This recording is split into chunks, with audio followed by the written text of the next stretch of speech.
Now, just a few minutes ago, though, I kind of want to transition into your latest project. You said you've been lazy about launching new things, but you just recently launched Brew Pony, right? Yes. And so can you tell us what Brew Pony is? Yeah. So the reason why I say I'm lazy about another business lesson: never compare yourself. Like, always compare yourself to your past self. Hmm. Don't compare yourself to others. So when I say like I've been lazy about launching stuff, what I mean is I look at like the people that I look up to, and I'm like, man, they're launching stuff all the time, and I can never keep up with them. Like, that's a bad way to go. Like, you Definitely. should always only compete with yourself. Yeah. What's the quote? Comparison is the thief of joy. Yeah, yeah, yeah. It's the quickest way to become unhappy. That's for sure. Yeah. But to answer your question, which is what again? No, Brew Pony. Brew Pony. Tell us about Brew Pony. Brew Pony is a complete departure from Advanced Riskology in a way. It's a subscription coffee service that we started. Basically, we source the best coffee roasts from the most talented roasters here in Portland, Oregon, and the surrounding Northwest region. And we ship it out a different roast every month to folks around the country as a subscription service. Yeah, that sounds awesome. I was kind of looking at your site and just reading about it and checking out what it is, and it seems like a really, really cool business. Yeah, it's a fun project, and it's the first time in a long time that I've done anything with like a real physical product. Mm-hmm. It's just it's got that. There's something special about like having an actual thing that you like take and give to somebody, and they give you money for it. Like it's just like something that happens, and that's like it just feels good. Yeah, I feel like most people kind of in your space or in the blogosphere haven't really done physical products, so that's kind of cool to have both experiences under your belt. Yeah, it is fun. I mean, the profit margin is much higher on digital stuff, right? Because you once and sell it forever. A physical product you have to actually like either purchase, acquire in some way, or build yourself. It takes like real raw materials. It's more work. It's for sure. It's a lot more work. Mm-hmm. But it's the kind of work that I like to do, so I don't mind it. Awesome. And so can you walk us kind of through like from the, idea, whatever, the when the light bulb went off, or even just like how that idea came about through like the launch of Brew Pony? Yeah, it was kind of a bit of synergy between a couple of different things happening. Number one, because of Advanced Riskology, a lot of people will come to town and want to like they'll send me an email and be like, I'm going to be in Portland like next week. Like, do you want to grab coffee? And I'm, as much as I can, I try to say like, sure, let's meet up and go grab a cup of coffee or whatever. Mm-hmm. And so during these conversations that I would have over coffee, like eventually the point would always come up, oh man, Portland has such amazing coffee. Like, I'm sad that I have to leave, like, and that I won't be able to have it anymore. And so, like, that's when the wheel started turning. It's like, this has nothing to do with Advanced Riskology, but people want Portland coffee. Like, yeah. And then my friend Jonathan, who I started the company with, he and I had been looking for a project to start together of some type for a while. We'd been kind of brainstorming, like, let's do a project together. But it had never quite been the right time, mm-hmm. quite been the right circumstances. One of us was busy, or the other person was doing something else, or whatever. And it just happened to be like right as I was thinking about this, like Jonathan is also like quite the coffee connoisseur, and I know coffee not as well as Jonathan, but I had learned a lot of things from a previous business project about running a subscription service, and so we kind of put one and one more together. So like people wanted Portland coffee, like Jonathan knew like really great coffee, and I knew subscription service. Was like, let's create a Portland coffee subscription service, and that's kind of how it all came together. That's awesome. And then, awesome. What's that? That's where it all started. That's where the idea came from. Gotcha. And then, how did that actually look like? Like, what did that look like? Actually putting the business together, and like, how does this work with the roasters? Like, Yeah, do you like drop ship, or how does that work? We do it all ourselves right now. Wow. Yeah, it's the Tyler and Jonathan show every month with a room full of coffee bags. So you have your hands Awesome. full. Yep. Um, so let's see. Well, first of all, I knew from the get-go, like, I wanted to do this, but I also knew, like, it wasn't something I was ever going to do by myself. Like, this is a project that needed a partner. And so I picked basically the best person that I thought that was going to, be the best fit for that type of project. It just happened to be Jonathan, we'd been kind of been looking for something to do together. And this is the first time I've ever done any kind of business project with another person. Uh-huh. So I'm still on a partnership and how to run a business with another person. Like, until now, it's kind of been me doing whatever I want whenever I want it, and this is like kind of a new thing. Yeah. We building the business was kind of it was a long and slow process because Jonathan.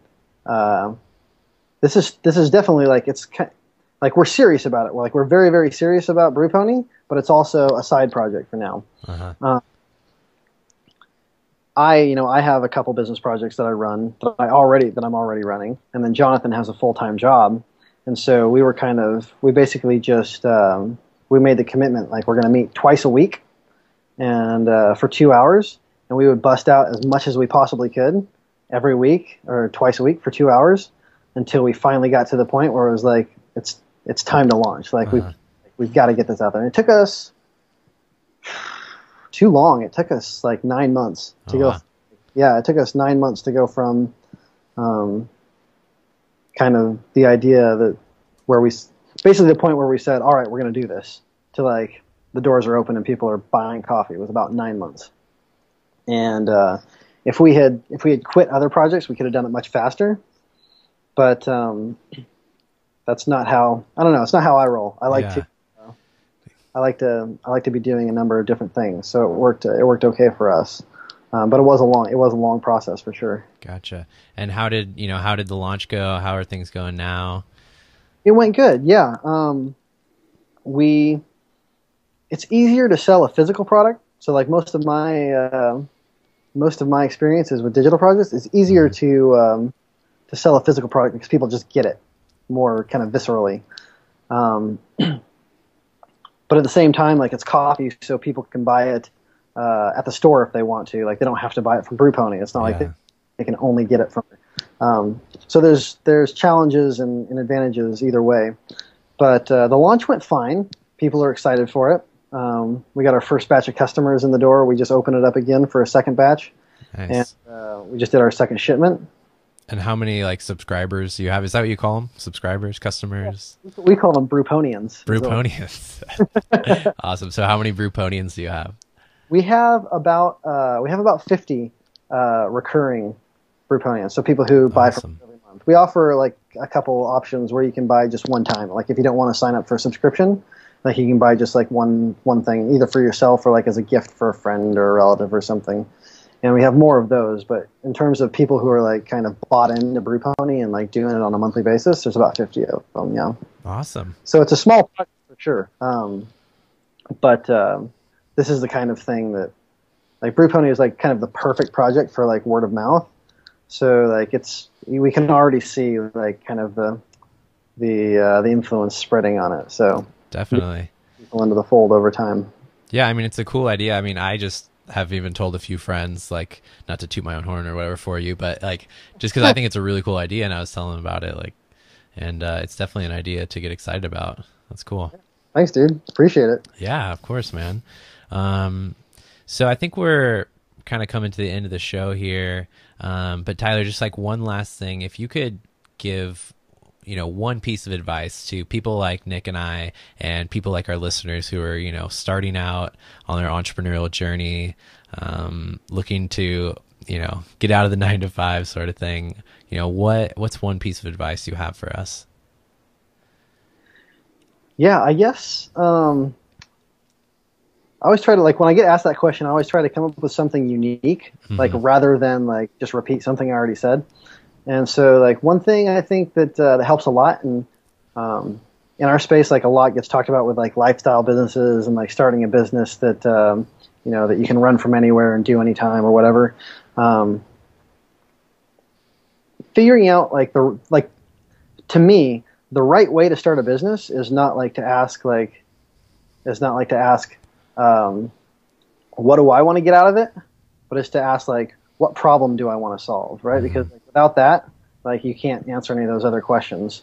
So if you're gonna have a real viable business, like I always say, like solve somebody's find a problem from somebody that you know, and hopefully a couple of people, like find a problem that hurts really bad, and focus just 100% of your energy on figuring out how to solve it. Like do that first, and then you can figure, once you have that, you can figure out all the other pieces. You can figure out, how do I want to run the business? Like, do I want to do this full time? Like, do I want to be able to like travel while I do this? And you can kind of massage and change how what your offer is going to be based on that. But always start with like, how can I make life better for like the person who's going to give me money? Right. So start with the customer. Gotcha. Start with the customer. Awesome. Well, Tyler, once again, thanks so much. It's been an honor having you as our first guest on the show. Yeah, it has. For our listeners, where can they find you on the interweb? Yeah. So the best place probably is just advancedriskology.com, and that's spelled just like it sounds. It's advanced, the word, then riskology, Ology on the end. That's kind of where I hang out the most. I've got various other projects, but you can find them all from there.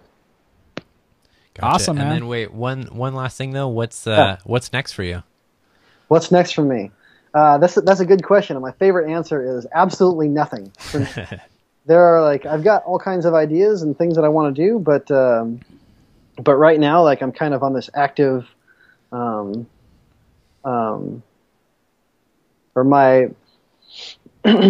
I'm trying to do is right now is limit myself and really focus my attention on the things that I have going on already. So I've got a number of projects that are going fine, and I want to make them a lot better, rather than start something new. So for right now, the next big thing for me is big things within the projects that are already happening.